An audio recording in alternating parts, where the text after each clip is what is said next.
Direito Desportivo, com João Felipe Artioli.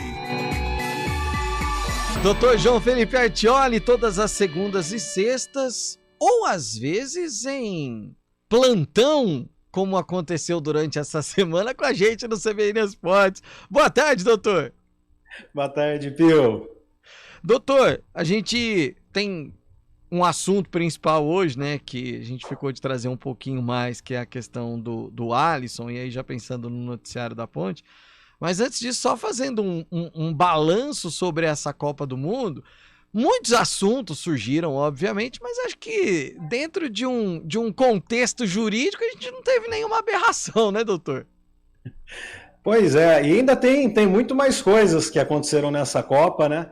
Mas não teve nenhuma aberração, mas o tema jurídico, ele foi muito completo. Aliás, talvez se a gente tivesse preparado, pensado em fazer desse jeito, talvez não tivesse tantas situações, né? As lesões, os aspectos políticos envolvendo de direitos humanos a Copa do Mundo, pensando em teoria, né? Em teoria jurídica, em estudos, essa Copa do Mundo, ela, de antes dela começar, ela é riquíssima para debates, e debates absolutamente importantes e relevantes.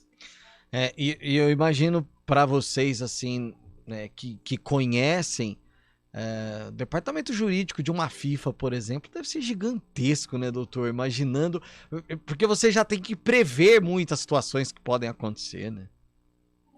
Olha, Pio, é grande.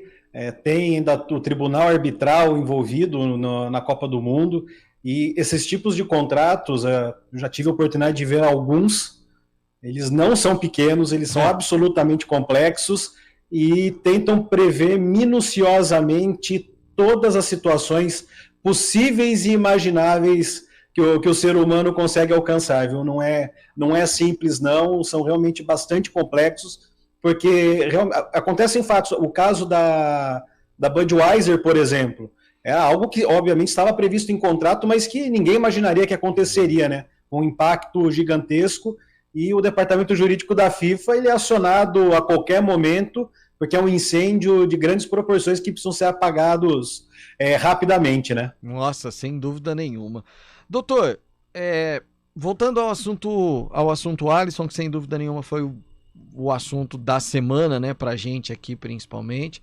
O jogador já foi para Belo Horizonte, já começa a fazer ali os testes e a negociação com o Cruzeiro, totalmente embasado naquela decisão, inclusive, que foi proferida ontem, dá a ele todo o direito de negociar com qualquer clube, né, doutor?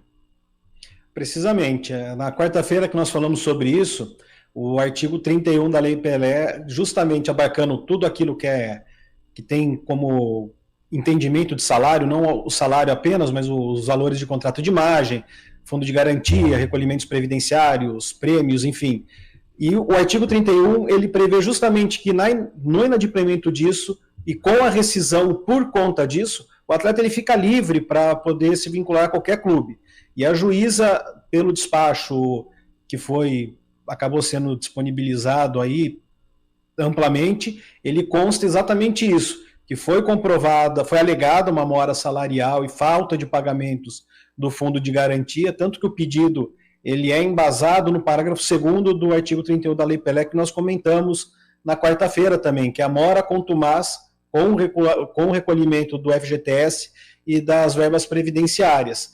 E a juíza, ela inclusive deu um prazo para a Ponte Preta se manifestar, né? Foi um cuidado que ela tomou, e nós também comentamos que isso poderia ser possível de acontecer, porque nem sempre aquilo que é levado na petição inicial pode ser totalmente verdade ou condizer com os fatos como realmente são alegados. E no caso do despacho, a juíza lá aponta que aquilo que foi apresentado pela Ponte Preta são